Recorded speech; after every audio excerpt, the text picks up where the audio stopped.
much across content, and probably could see on the state test. Let's see, they're unlikely to know the meaning. That's the other piece that makes it powerful. So, when you think about big bang for your buck words and words you're going to explicitly teach, you want to think about tier 2. So, I want to talk a little bit about multi-meaning words. So that's the other thing that's a big piece to think about is, hey, how can I pick some multiple meaning words that can impact them? Here's some things that it helps increase. I'm not going to read them to you because you're very capable of reading the power of the multiple meaning words. But I want you at your table to talk about all the different meanings of pitch you can think of. So talk about that and how powerful that is. So talk about all the different meanings of pitch.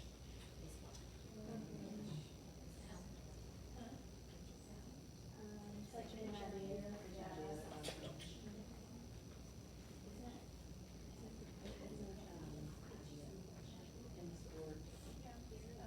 Oh, yeah. Yeah. Yeah, no, I don't care. Yeah, no, I don't care. I mean, it's not gonna be perfect, but, and it's, yeah, but it's just, yeah, do whatever you need to do. Is that this morning or this afternoon? Forgot. Okay. Like if you're out on the pitch, like there's a. Okay, so let's talk about pitch. Throw out some pitch, definitions of pitch. Yep. Sound, Say it again. sound, Yep. An idea. soccer pitch. We should know that one, right? We have children in soccer. Okay. We couldn't figure out what sport it was. It isn't really. Anyone else? You guys said something? Okay. I think those were the other sports. Okay. So look up here, all the different things for pitch. To set up, to throw, you guys talked about that, the playing field, the speech given in order to persuade someone a pitch, sudden force, situation, level of intensity, Steve, I mean, all the, somebody said sound over here, all these are all the different meanings of pitch. Think about that when you're looking at words and how powerful that could be, that you even do something like this for kids to get ideas of all the different meanings of pitch, but what meaning are we using in this text? And that can be very powerful because it can go across so many content areas. So multiple meaning words are really powerful. Okay, so on your guided notes, you have a passage that looks like this. I know it's really small in there, it's big on here, I don't care how you want to do it. I want you at your table to read this. It's not very long, and it's not like some, masterpiece of work or anything. And I want you, I think on the next page of those guided notes, check me, but I think I have like a little place for you to write some tier 1 words, tier 2, tier 3, okay? What I really care about, you can, you have to put tons, and honestly, if you don't even want to write them, you just want to circle them and put like a 1 next to it, a 2 or a 3, that's fine too, don't really care. But what I do want you to think is, pick 1, 2, 3, pick those tier words out. Try not to pick more than 2 or 3 words for tier 2. Tier 2 words are words that I want you to really think about this. I want you to really think this through, like real intentional, like I'm going to spend some time really teaching these words. What are 2 or 3 words from this text I would really spend time teaching? Don't pick more than 2 or 3, okay? Read it and then talk at your table.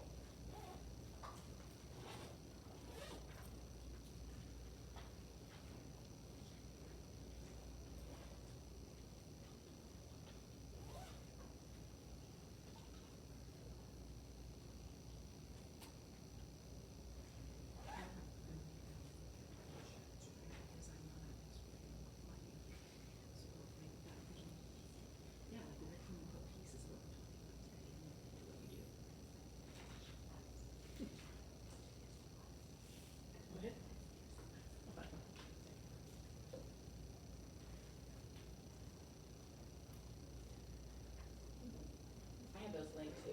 They're linked in the guided notes.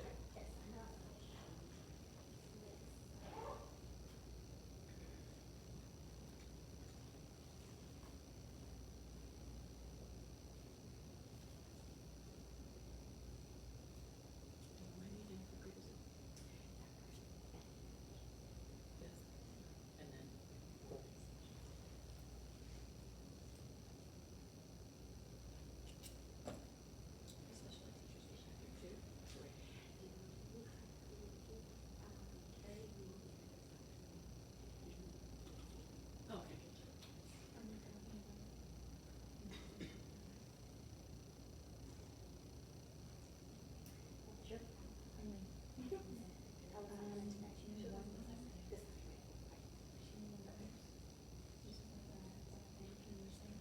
once you've read it, talk at your table. Just talk, everybody just share their tier 1 words, tier 2, tier 3.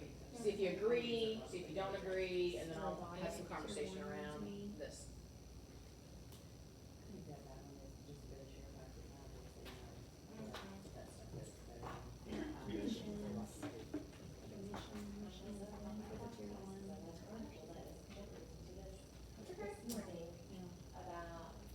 About, this exact thing, like when Melissa makes that, and you need to go off and a bit more reading and talk to short.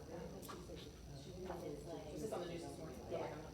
That was just an interesting read, so I was like, great. Is it about that? No, it's not, it's not, but it's interesting, and again, this was a random, it was a random short article, because I was like, I don't need anybody reading like a 2-page article, let's do something short, let's get to the point, so anyway, it's kind of funny. Well, it's a nice connection, that never happens, never happens. You know what I'm saying? What are the odds? Yeah, what are the odds? But things haven't really been going my way, so I guess I'll take that as a plus, check, yeah. Those are more specific too.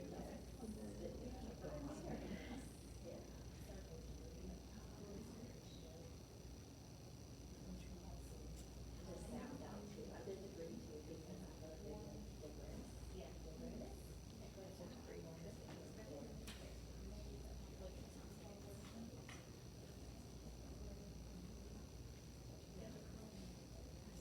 Okay, well, let's have a conversation. First of all, I wanna say this, there's no right or wrong answers. And if, everybody always says to me, well, can I have a tier 2 list? There is no, I mean, you can Google and, do some AI and probably get something. But honestly, the tier 2 word list is really like who's sitting in front of you. Because the other thing is what's their background knowledge and do I need to spend time on this vocabulary word? They may know it, they may not. So a lot is, who's sitting in front of me?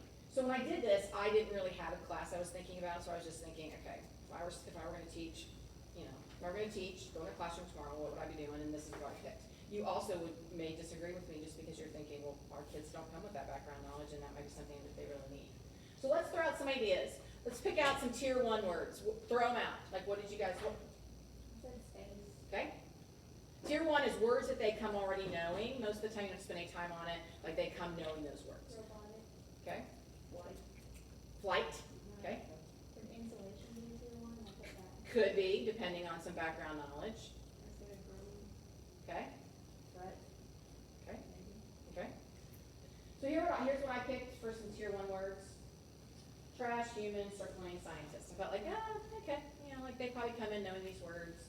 I don't have to spend any time on them, or if they didn't, I can basically show a picture or say 1 word and they would be like, they get it. Okay, let's talk about tier 2. Let's talk about what words would you intentionally teach?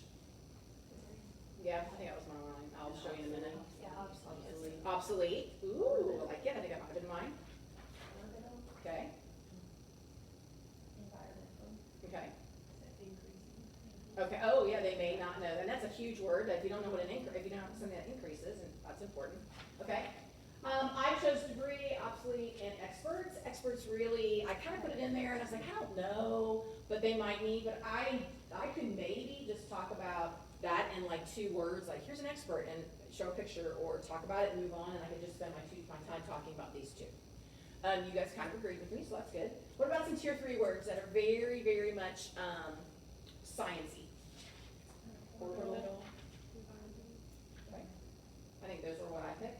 I picked insulation, but again, I picked so, insulation for tier but you 3 could too. use that as a tier 2 though, maybe, depending on how important it is in the text and how important it is for kids to know. Satellites, environmental could be a tier 2.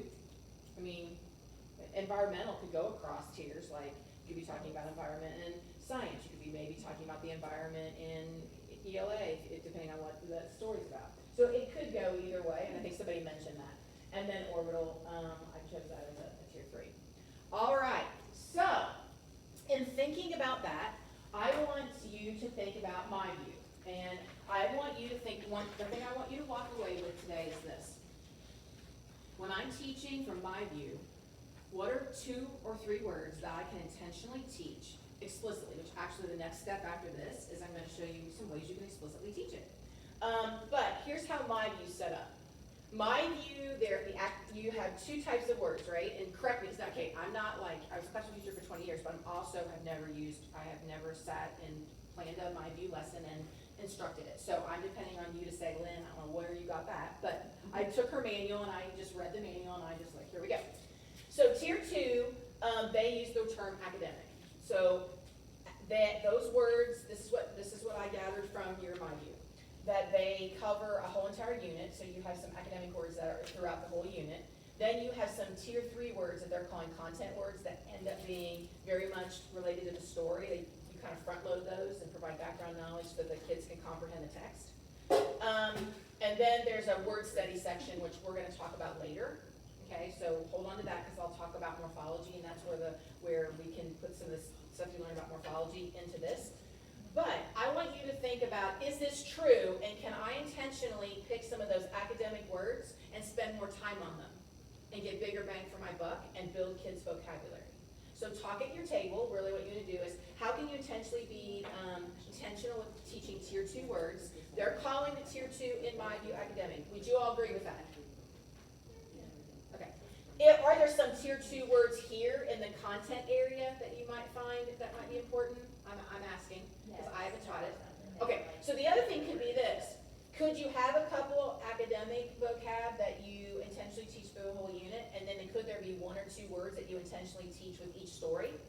Build vocabulary, maybe. I'm gonna let you have that conversation, but this is the general information that I gathered from looking at your manual. You don't have to agree with me, but I want you to talk about how can you use your MyView and be more intentional teaching tier two words. Talk with your teammates.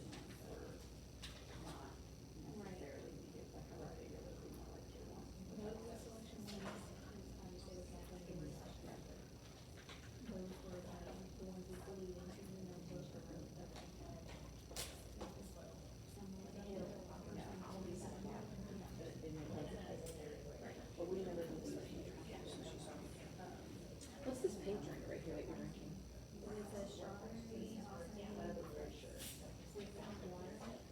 Does that have caffeine in it? Like a lot, or is it like coffee? Is it sweet? If you get it with lemonade, yes, so I always be sure to say made with lemonade, Okay. because it's too sweet for me with lemonade. Yeah, I don't like, that's what I was asking, because I don't like stuff, sweet stuff, but I also sometimes need a little caffeine kick on my drink. Yeah. Sorry, I didn't mean to interrupt your vocabulary. Just wanted to know what that pig thing was. Little squirrel moment. That's all right.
Yeah, do right. it. Well, it used to be. They'll know the word they're gonna sound. Okay, so let's kind of come back together. Any ideas that you could share that would benefit all your colleagues? I know you were talking as a team. Is there anything that you guys talked about that could really benefit everyone?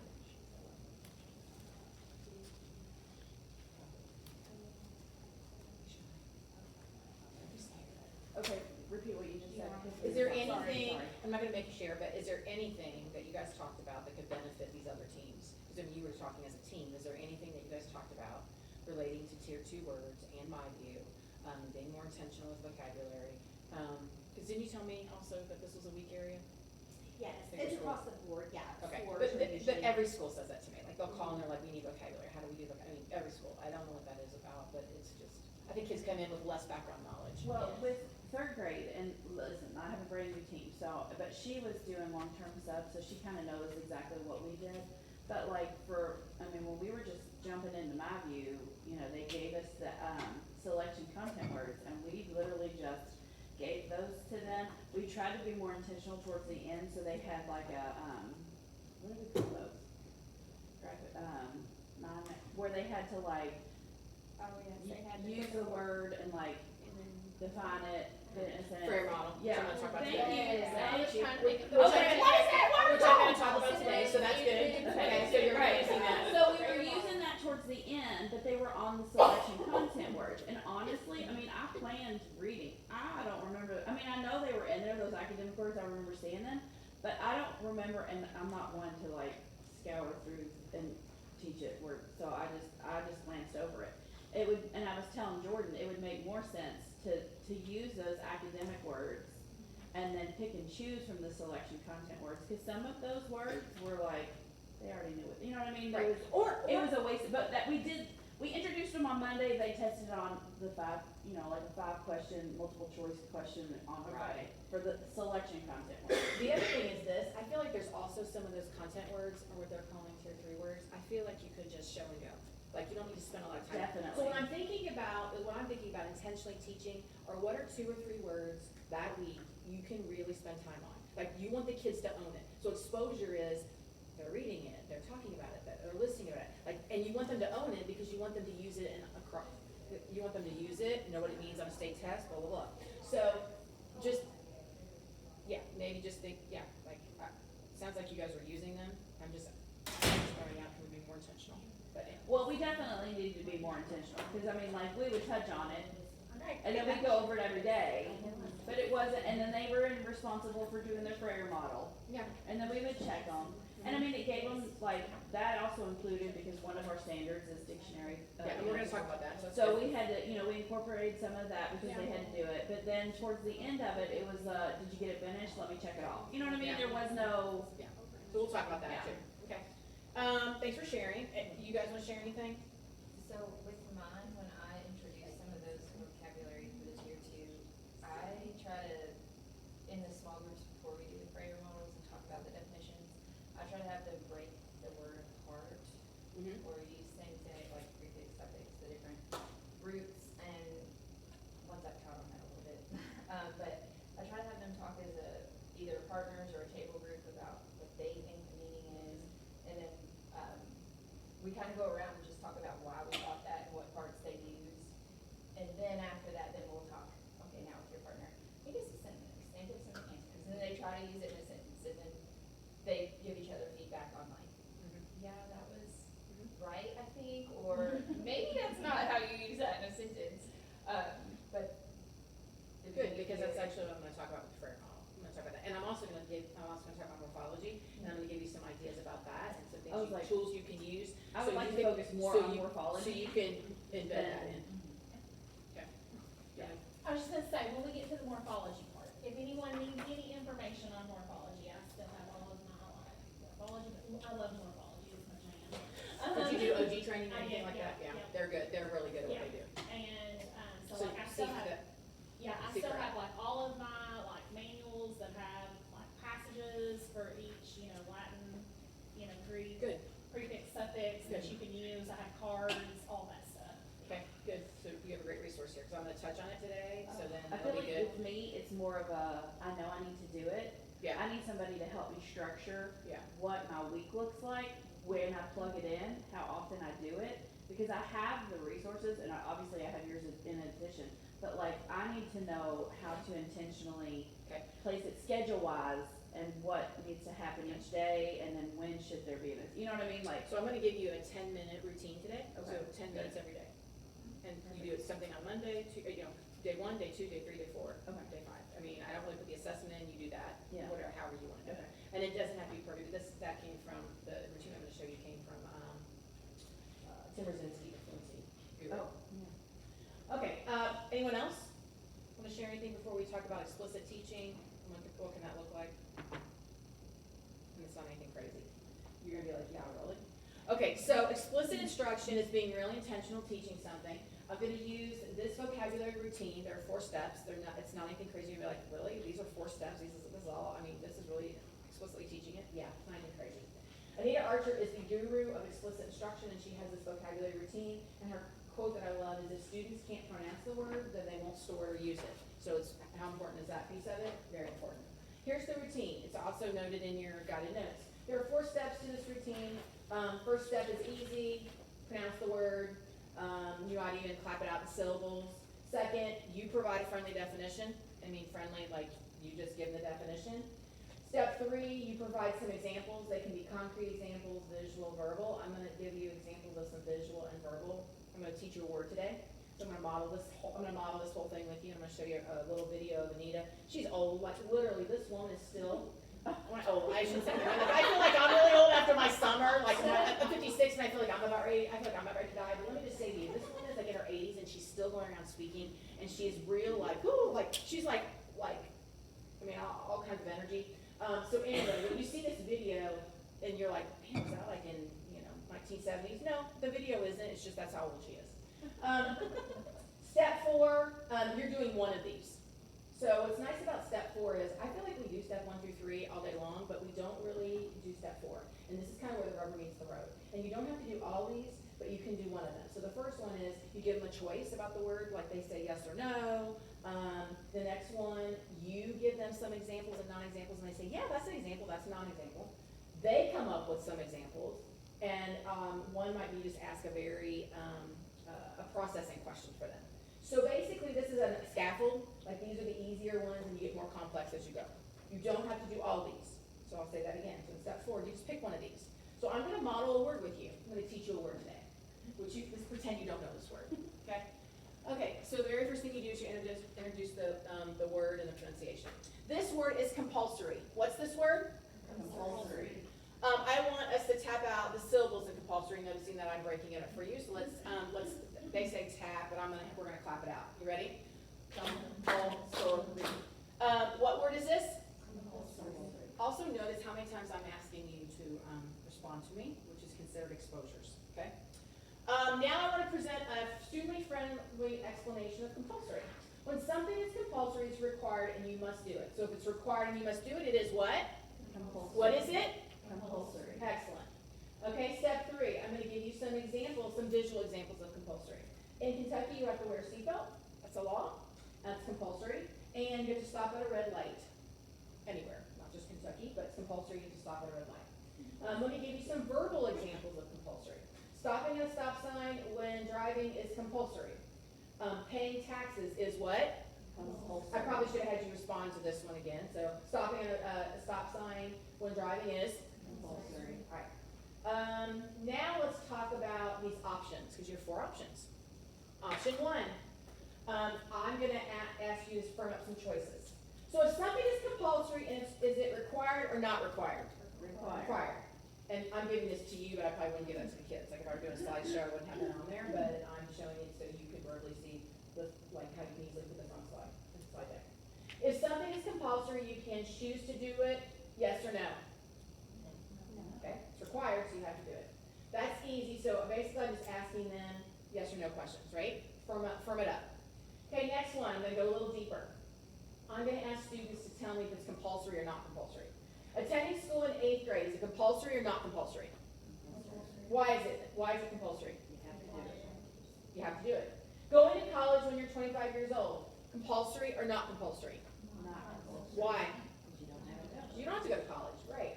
Okay, let's try 3. I'm gonna ask you to generate ideas, and you're gonna do this at your table. There are many things at our school that are compulsory. I want you to think of things that are compulsory. Talk at people at your table. What are some things that are compulsory? Turn around and talk about it, and then we'll yell them out. What are things that are compulsory at your school?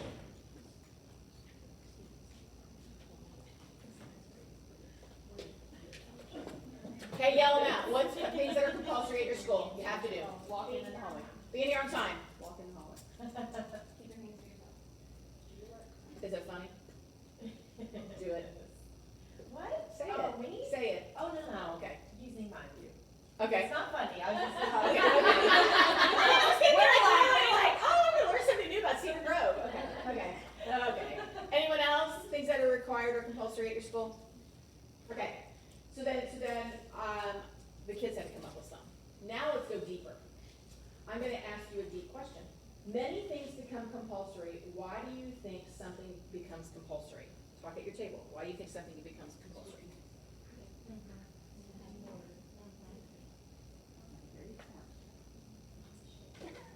Okay, yell it out. Why does something become compulsory? Yep, order. Safety. Those are the big ones. For our good. Awesome. Okay, so keeping in mind now, 4 easy steps, right? It didn't take very long, right? That's explicitly teaching though. Think about how many times I asked you to respond about compulsory. I have a video of Nita. I told you she's old. I told you she's a little feisty, but we're gonna watch this video. What I want you to notice is how many exposures does she, just try to think of, count, how many exposures does she do in this length of time teaching a vocabulary word? Just Lynn, take would notice.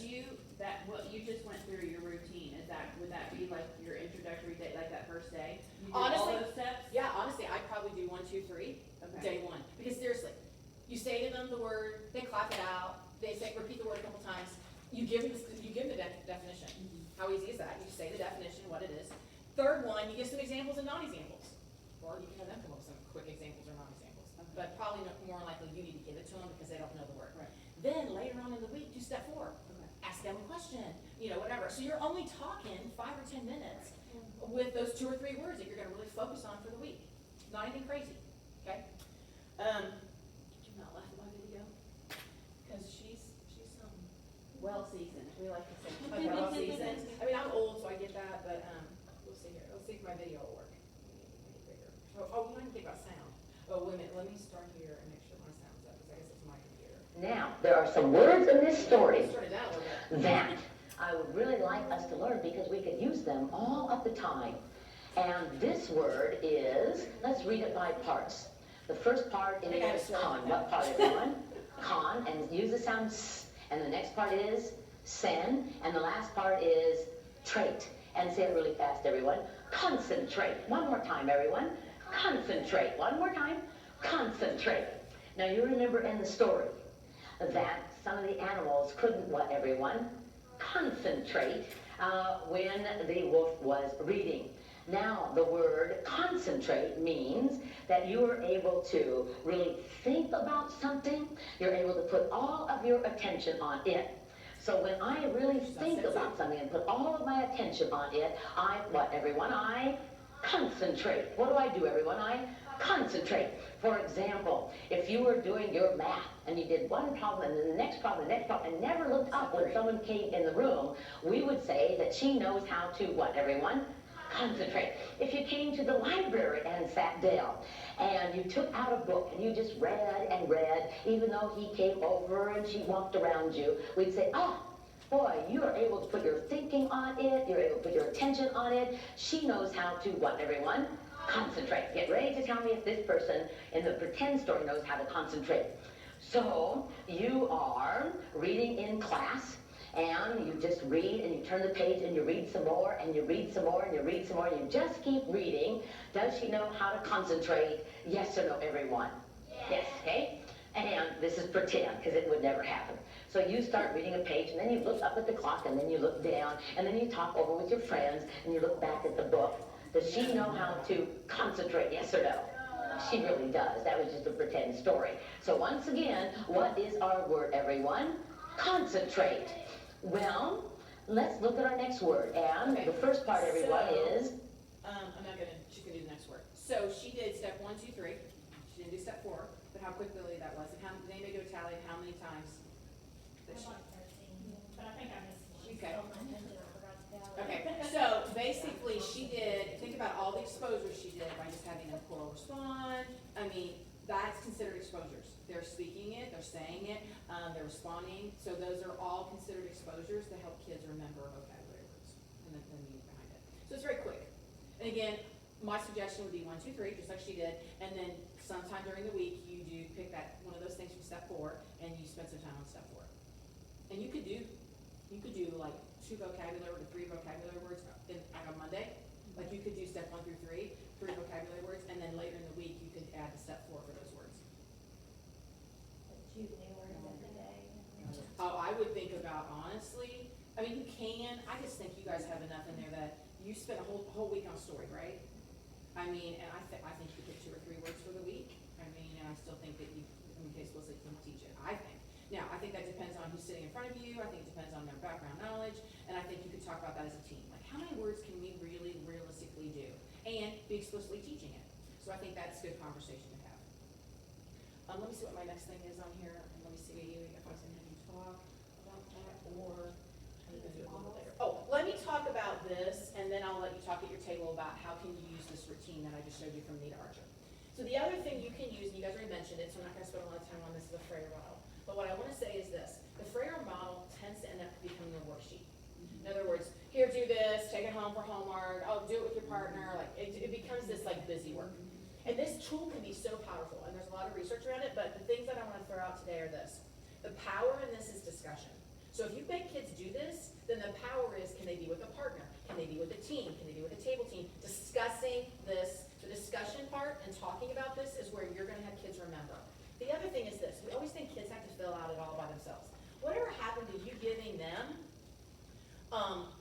the definition and a couple characteristics, and they have to do the hardest part, examples and non-examples. So there's nothing that ever said that kids have to fill it all on their own. How about you create one and you give them this part, and they have to do this part, the examples and non-examples. And then what the power in it is class discussion or group discussion about examples or non-examples, and does that really work? So this is a great tool, but I wanna make sure that it doesn't just become something like, one more thing we do. But the power is the discussion, and I think there's sometimes we think that we have to have the kids fill it all in, and we don't. You can fill it in, part of it in. Also, the Collins Dictionary has great, the Collins Dictionary online has some great student-friendly definitions. So if you ask them to do that, then use something like that. It's powerful. Okay, talk at your table about Anita Archer's 4-step explicit instruction and how can you do that. And I'm also gonna say in a minute, I also have a sheet on your table that I ran off that has, this one, it has my view. And it's like, how does my view teach vocabulary? And so I have it on your table, pick it up, like there should be some in there if there's not enough. I'm on Mr. Table. Hello! Oh, she has them all. Oh, gosh. No, you're fine. So anyway, look at this too. I basically just, again, I just used a first grade version, so I don't even know if it matches, but I think it does. If you need more, here's some more. Look at this too and see where, actually the back is probably nice, because the back talks about day 1, day 2, wherever it says here, the literacy block, vocabulary template, 10 to 15 minutes. See if you can look at how my view lays it out, and can you do this as a team, where can you embed it? So I'm gonna give you some time to talk about that before we touch on morphology. And then, let's see, start at 9. We'll take a break once we finish with that.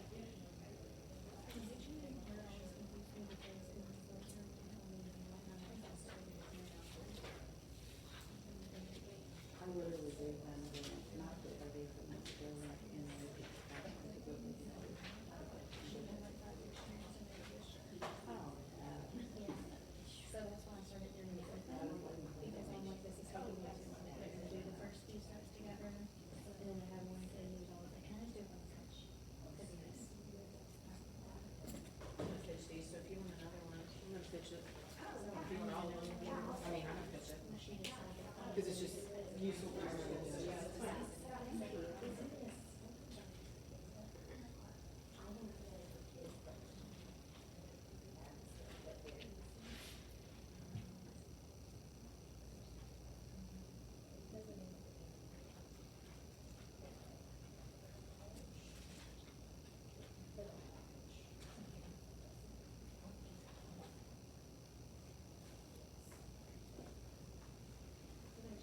Now remember, I'm not a MyView user, and I just took a manual and I put it together, so you can be like looking at that going, what? And I don't know either, cause I mean, you know it more than me, so you don't have to agree with that sheet and how they present it, but that's what I gathered from it.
I went home yesterday.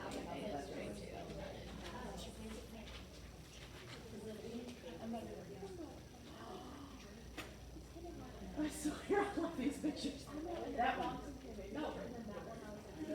No. That one. 100%.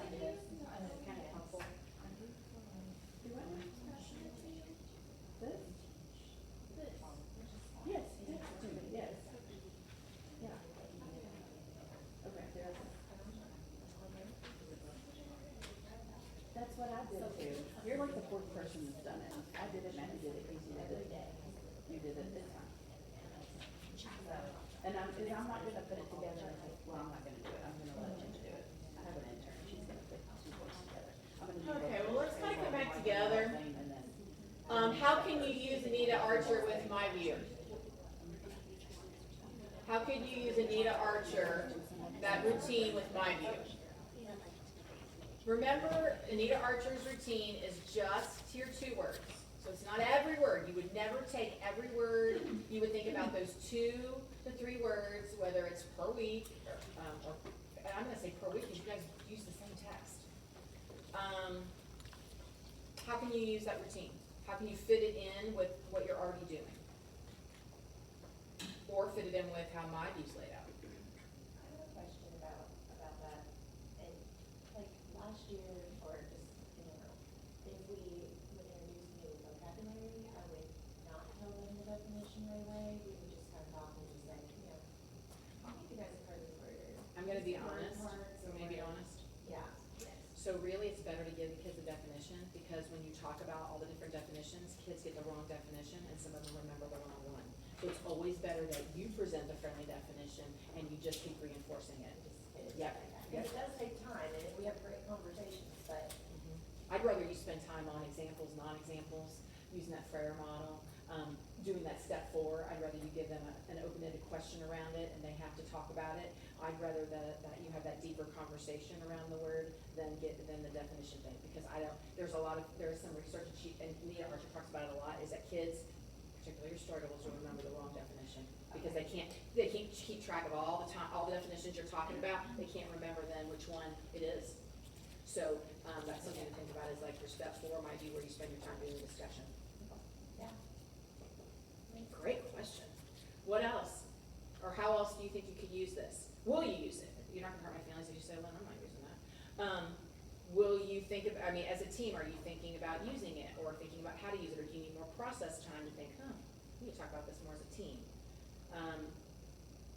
I just need to look at the schedule that I've been given and plug the things in strategically on when it would best. Fit? Yeah, cause I know, and I only know the first part is that, from 9:30 to 10, I have my first reading block, and then we go to special area. So now I've gotta figure out, okay, what am I gonna do when we come back from special area? Cause our reading block is broken apart. Was it like that last year too? No, Okay. no. Okay. So, Yeah, and you wanna make that time useful. yeah. Like you don't wanna be like. And I mean, we can make it work, it's not, Right, but you get that. I just need to think about it schedule-wise, and I need to see it and like, Process it. yeah. Anyone else have any? My goal is to be more intentional with this math, like putting some vocabulary words, making sure to, because that's the one for me, if I don't put it there, I'll probably not. And so just building a habit. I get that. Anyone else wanna add their 2 cents? Well, and I would like to know, I know it was touched on with morphology and word study bridge, but we, in previous years, had taught prefixes, suffixes in a standalone, like during our writing block. So now I need to figure out where I throw in vocabulary, and is morphology part of that? Because really it's not if it's not. So where am I putting in vocabulary, where am I putting in morphology in reading and writing? Like, where, I need scheduling assistance is what my brain is telling me. And then what were you currently doing? You were doing morphology separate? Like Yeah. this is like a own, It's is that very- how it's laid out in my view, is the word study all by itself? Cause there is, I did see my view, I'm laughing, but I'm not using my view. But I did see that You my probably view. know just as much about my view as we do, so Okay, don't cool. think that we're Okay, experts. Yeah. because I was like, oh, I feel bad, like We're I'm trying not. to train you on something that I'm No, not you're used. fine.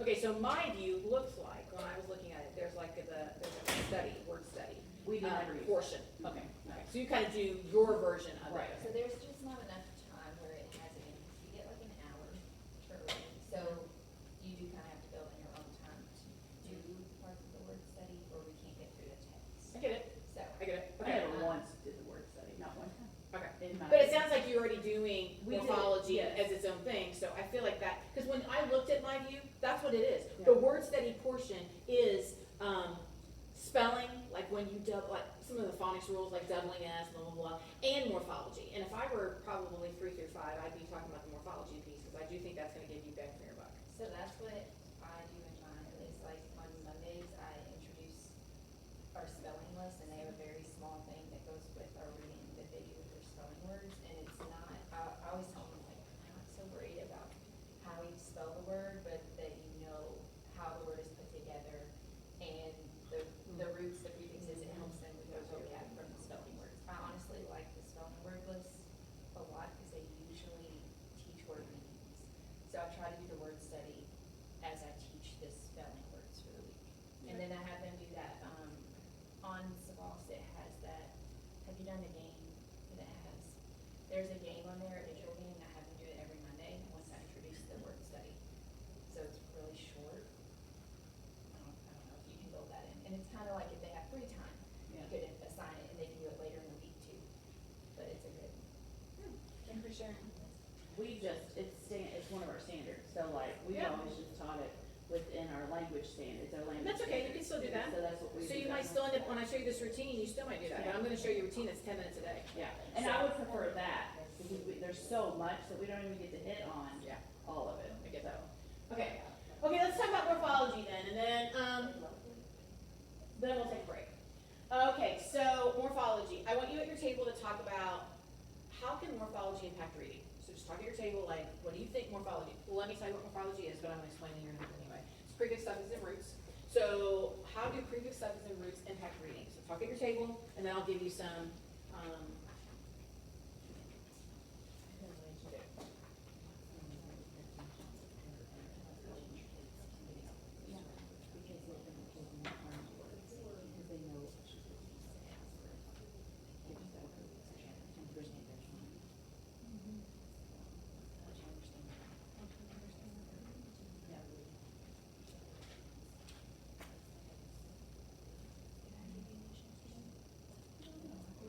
okay, so let's talk about it. How does morphology impact reading? What's it impact? their understanding. Meaning, what else does it impact? Say it again. Comprehension. Comprehension. Comprehension of meaning. Understanding the text. What else? I feel like it affects their confidence, because because they can. once Break they up a get word to and it, realize they're what like, it is. I know what this is Yeah. because I know what this is. Exactly. Yeah. So that's good. What else? Pronunciation. Yes. Okay, so here's some things that it impacts. It impacts vocabulary comprehension, so their knowledge, like they can basically take a word apart and figure out what it means by taking it apart. It actually, reading fluency, pronunciation, she talked about that, like, can they pronounce the word? Like, they can break it up to pronounce a big word. So that's powerful in and of itself. That relates back to your confidence, I feel like, too. Reading comprehension, you mentioned that, meaning and understanding the text. And then the last one is it actually helps with spelling. Like they can break it apart and it actually helps with them able to spell complex words. Okay, so this is what morphology impacts. So I'm gonna just do quick, because I don't think you need a lot on this, but I'm gonna just hit when you talk about just the big terms. So these are considered morphemes. So the whole entire thing is called morphology, and then prefix, suffix, and roots are considered morphemes. So a morpheme is a unit that has meaning. So basically, the prefix has meaning, the root, the suffix, they all have meaning. They provide meaning for a word. And then I have them broken up right here, prefix, suffix, and prefix, root, and suffix. Okay, so let's talk about this routine. So this routine comes from a book called Building Vocabulary with Greek and Latin Roots. This is Tim Brzezinski. So if you know Tim Brzezinski, he's been around forever, and he's the fluency guru. Okay, but he has this great book out that he has a routine around morphology, which I absolutely love. It's 10 minutes a day. So on day 1, you do this, day 2, day 3, day 4, and then you can extend, explore, assess, or do whatever you want to do. Okay? How it works is the very first day they meet the morphology, the morpheme, you introduce it, you just tell them what it is. Again, let's go back to just tell them. Divide and conquer means they divide up the word. Read. Can you actually pick morphemes from a text? So when you're looking at a text, can you as the team pick out words that you could focus on from that text and break up those words? Because the power in it is also, do they see it in text? And then the last one is, can they combine some, make some, and then extend and explore like games, which wouldn't even have to do if you don't have time, because this right here, there's some work involved in this. But not anything more than 10 minutes. So when I show it to you, you're gonna be like, yeah, I can do that in 10 minutes a day. Okay, so first thing is, I've also taken some things from the strategic instructional model, which is a Kansas strategy, and this is one of them. So the very first thing that you do in day 1 is you just introduce them. You introduce a morpheme a week. Or 2. So it says 1 or 2 morphemes per week. So that could be prefixes, that could be suffixes, that could be root. You decide what you're going to introduce. You could be following my view. You could be following your own schedule. You could have created something as a team and we decided this is what we're introducing. You decide what you're going to do. This is a memory table, and the memory table is a tool for kids. And you give it to them. You provide them the word part and you provide them the meaning. And they have to come up with a memory word and a picture that relates. So it's very meaningful to them, helps them remember the word. So what's happening is I've had a school that's used this, and they're like, man, this is so great, because they'll be like, struck means this, and they'll attach a word to it. And they're like, well, you said confidence, they're finding words and other words, and they're like, I know what this word means because I know what struck means. So this is a great way to introduce the word. They have a memory table. So again, you provide the word part. This is obviously a root. And you give it to them, and then you say that it needs to build, and then they do this part. Okay? So let me show you mine, and you're going to do a memory table here in a minute.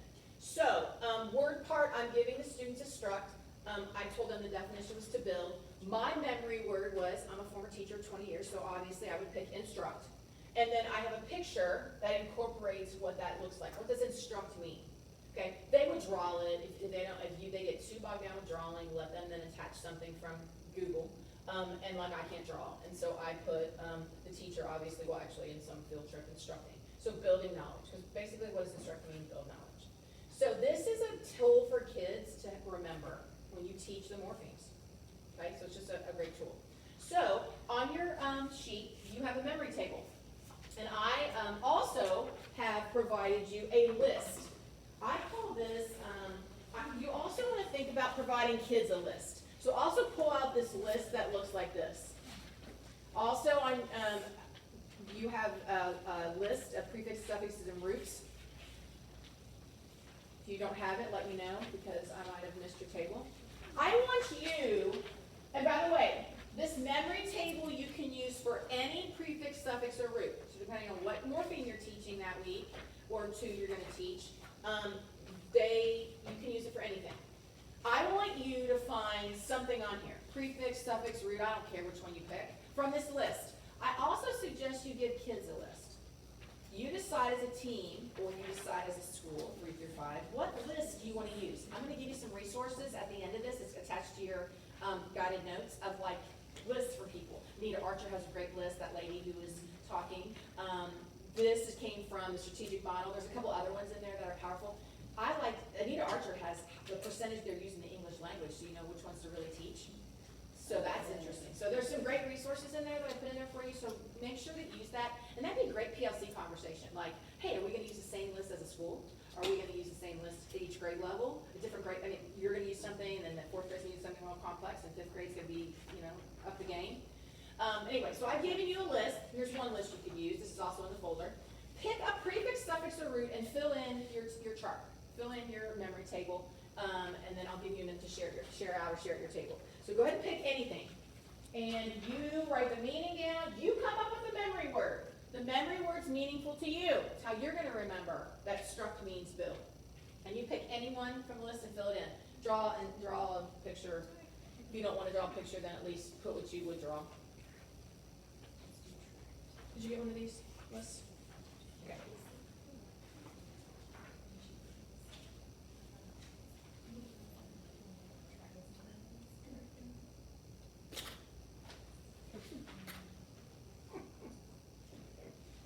Well, I attempted to draw a bicycle and it's not. Yeah, just one. Share at your table once your table mates are finished. Give them time to process though. And once your table mates are finished, share what you did on your chart. Sounds good. Okay, share at your table what you chose and what you did. I chose read, read again, rewrite. Oh. I chose bicycle, 2, take bicycle. Thank you. I don't know why I always do that. I draw 2 circles and then draw a straight line across. And I don't know why, but that's not what The bicycle legs is. need to be the logo, straight line, for the path, you know. Intro, the meaning is the thing inside, and there's an introduction, and the pictures.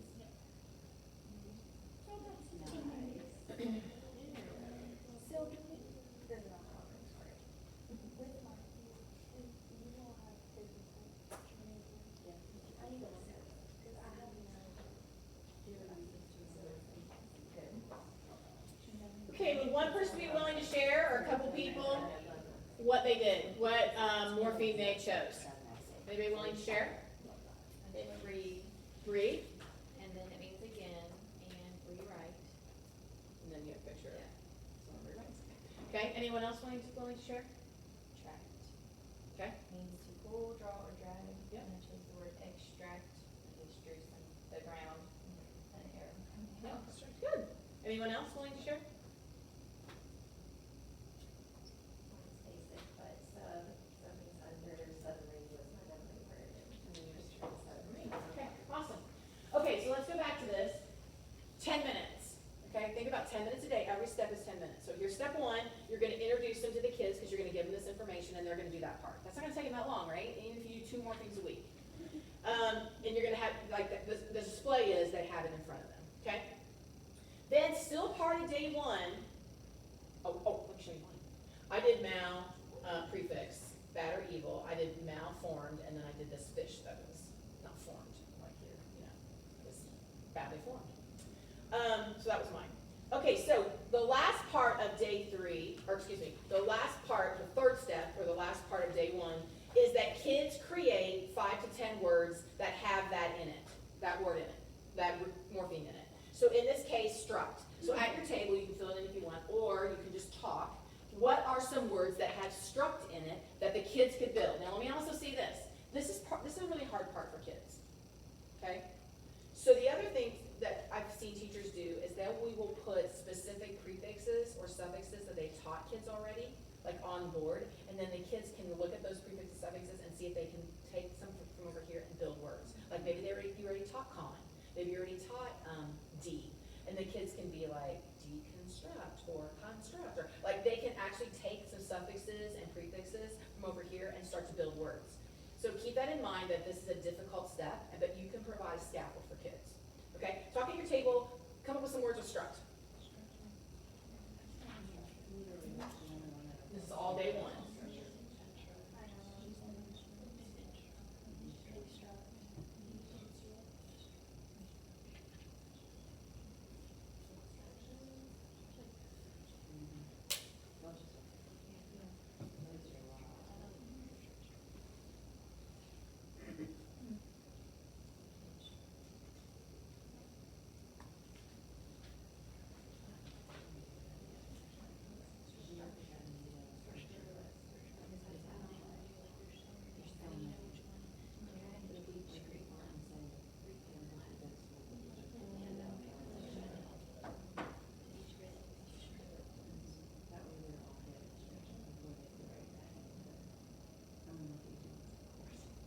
Okay, so let's come back together.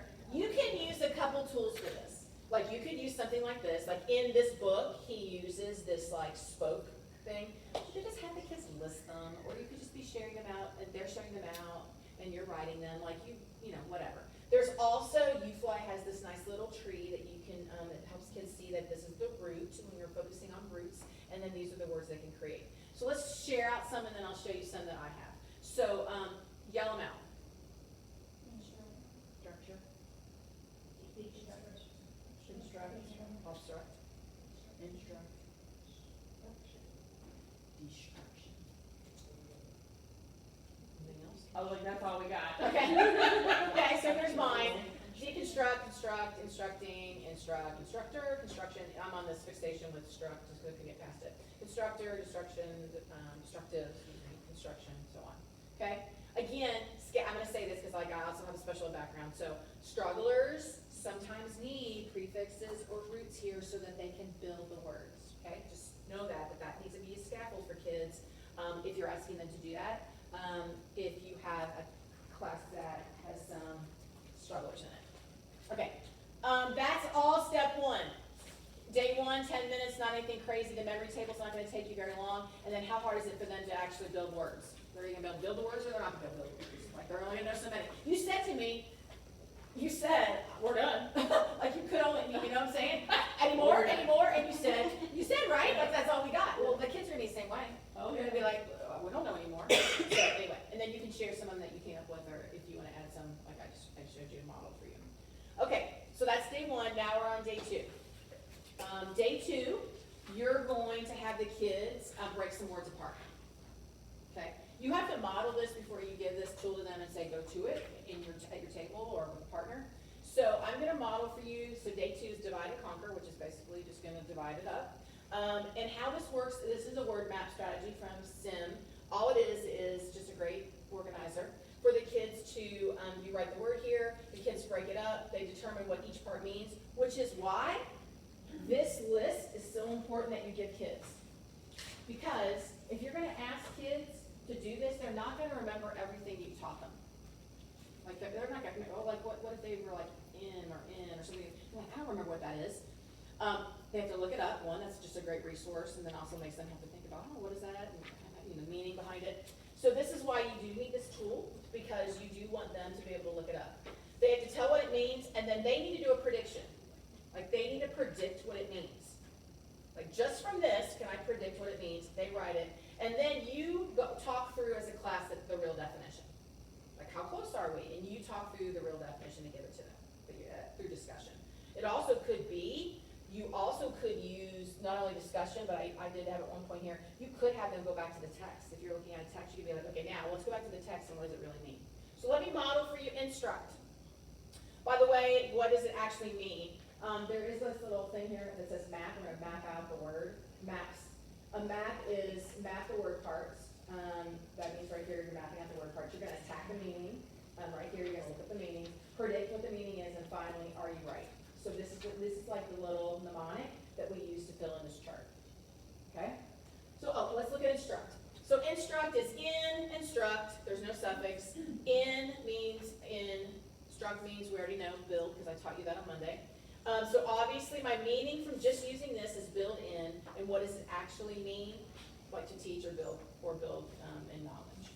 Okay, so this is, they're just using this to predict, and then you're gonna do through discussion or go back into the text, what does it actually mean? So, Yes. like in this packet, it says in means not or into. Right. So I wondered if that would confuse the kids or not. You can talk through how to use the chart and say pick one, Yeah. and let them just pick one, like not, or into. And then also, you're also remembering that this is just helping them try to predict the meaning. It's never gonna be perfect, and honestly, that chart is, any chart you use, never gonna have all the words on it, or all the morphemes on it. So some of them, they're gonna have to be like, what, as a class, what other source can we use? Or you give it to them and say, it's not on your chart today, I'm gonna give you that portion, because there's no exhaustive list of every prefix, suffix, or root out there. But, just teach the kids that use the first one, or try the first one, yeah, try them both out, yeah. Or put it on there, like, you'll probably see when I have my examples here in a minute, I put a couple of them depending on what they are, like, I might say in and into, depending on what it said, so. Okay, so I want you to pick one of these words. So remember, this is day 2, all they're gonna do is break up some words. They say 5 to 10, I think you have to be realistic, I think this takes some modeling as whole class before you release it. I would probably never give them 5 to 10 words. Now, I'm just telling you what my friend Tim Brzezinski says in the manual, 5 to 10, but I think you have to be very realistic as a teacher. And I think I'm probably very realistic that that's probably way too many. I think later on in the year, if I could give them 5 words, they probably could do it, but I think you have to think about that.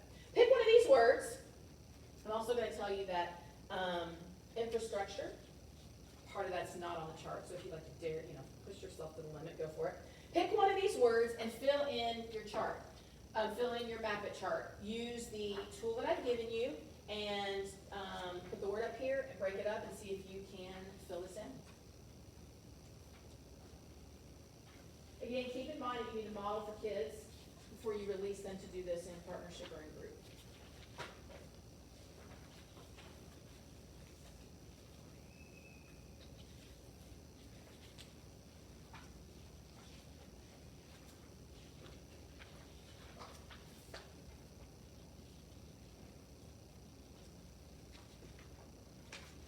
The other thing that's nice about when you have them divide and conquer, it could be words from the text, but it also could be words that you created on the first day. So like if you're doing this on day 1, you could be picking a couple of the words that the kids came up with, and those are the couple words that they're gonna break apart.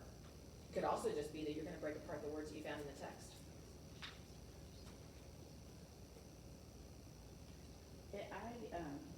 Spoiler, I did construction, but when we're looking at reconstruction, would you break apart the re and the con? You put them both in here? So you'll. Yep, so you'll put the re and the con, and you put both definitions, and they'll take all this information and try to predict what it means. Yep, you break it up. So, and that's a great thing for kids to see, is you can have 2 prefixes.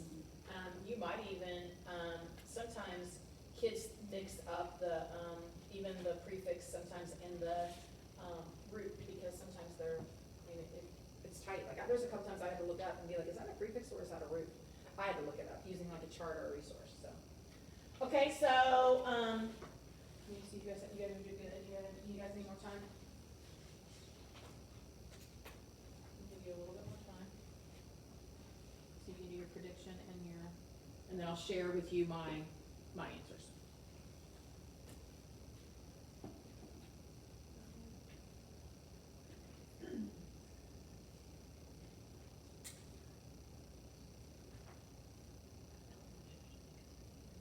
All right, so let's talk through it. Okay, if you did construction, here you go.